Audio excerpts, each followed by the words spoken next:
En dis hoe God vir my fluister, but do you serve me for who I am or for what I do? And if I don't do anything for you for the rest of your life, will you still love me? Will you still serve me? Because that's unconditional love. En dis toe ek vir God sê, okay, it is well with my soul.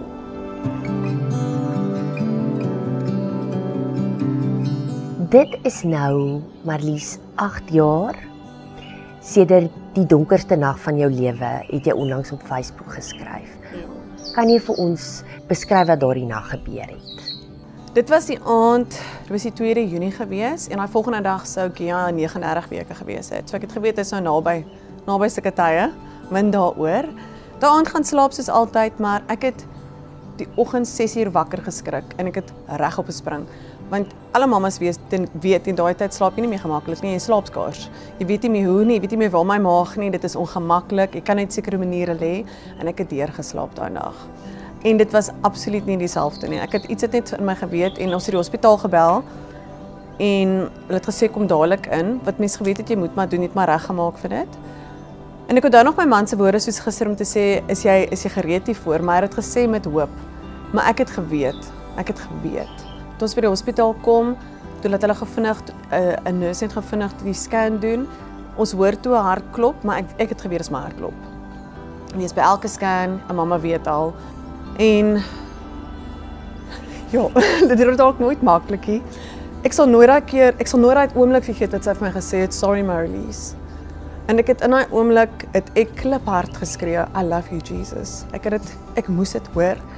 Want ek het my man vashou gesê vir hom, this cannot ever come between us or God.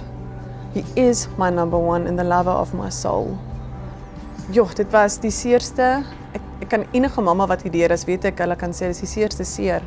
Dit is 'n einde, dis 'n pyn, waarvoor ons eintlik nie voorberei is, of vir amper soos mense sê, dit is nie normaal dat 'n ouer eerste vir 'n kind moet totsiens sê nie. So ja, dit was 'n moeilike, dit was 'n donker oomblik in my lewe, in ons lewens. Marlies, wat was vir jou die swaarste om huis toe te gaan sonder julle Gia? Ja, ek wil vir jou sê alles. Jy het geweet jou wêreld gaan verander die dag as jy mamma word, maar jy het nie gedink dit gaan so verander nie. En ek onthou mense het altyd gesê, my hart is seer.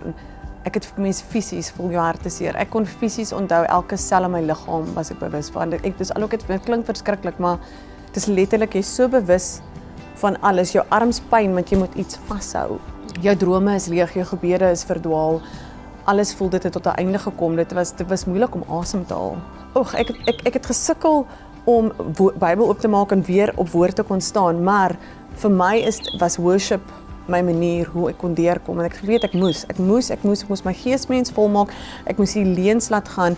I had to keep word and truth coming in, al kon ek dit nie lees nie, so ek het letterlik dag in en uit gesit met musiek. En ek weet vir my, as ek kyk na daai skrif wat sê, my word is like a lamp unto your feet, a light in the darkness. Nou, daai tyd vir my woord, wat 'n woord het jy? Ek sê altyd vir mense, kry jou gunsteling woord, en dag vir dag is daai 'n stukkie lig, om tree vir tree, deur jou donkerste seisoen, jou donkerste woestyn te kom. Jy sit daai skrif net een voetjie voor jou, eentjie voor, and you will be able to walk through it. En vir my was daai skrif, wat in my ore gesing was, daai waarheid, het my deur, was my lig gewees, was daai lamp op my voet, dat ek deur daai seisoen kon kom.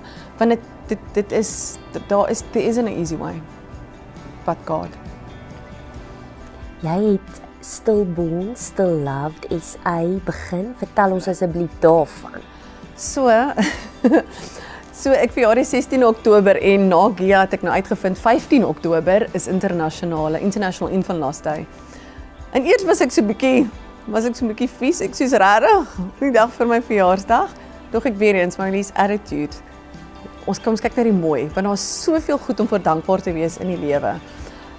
Daar's mense wat ek voel, ja, ek het my dogter verloor, maar ek kyk baie keer na, want mense sal vir jou vra, maar dink jy dis beter om 'n baba te verloor op 3 maande of 'n kind te verloor op so ouderdom nadat jy die kind geken het, of hoe jy die kind, en dan kyk ja, okay, mense gaan nie vra en weet jy wat, weer eens, God leer mense genade teenoor mense, because people don't know, people will ask questions, but they don't know.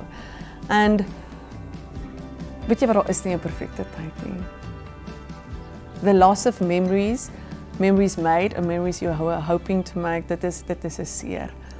En toe het ek besef, okay, hoe gaan ek hierna kyk? Gaan ek bitternis in my hart toelaat en my geesmens toelaat?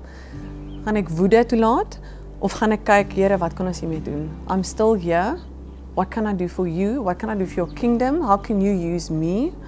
Want ons ander mense wat hierdeur gaan. Daar's 60, hulle het gesê 60 stilbonds net in Suid-Afrika. Maar nêrens is daar 'n platform of 'n plek waar jy kan gaan nie. En nie almal het geld vir beradingskundiges of nie almal het ook 'n pastoor of 'n kerk of iemand waartoe hulle kan gaan nie. Maar waartoe gaan hierdie mense? Die meeste mense moet die volgende dag opstaan en gaan werk. Wat doen hierdie mense met hierdie seer? Jy sien huwelike val, jy sien mense val, jy sien verskriklike seer, onnodig. Wat daar's al klaar soveel gesteel en ek het vir myself gesê, hoe, Here, waar? En ek bid altyd vir wysheid in my besigheid. En ek het weer gevra, Here, hoe kan ek how can I make this, how can we do something with this, Lord? Give me the creativity to do something. En ek het my huiswerk gedoen en gesien, maar nêrens is daar 'n plek nie.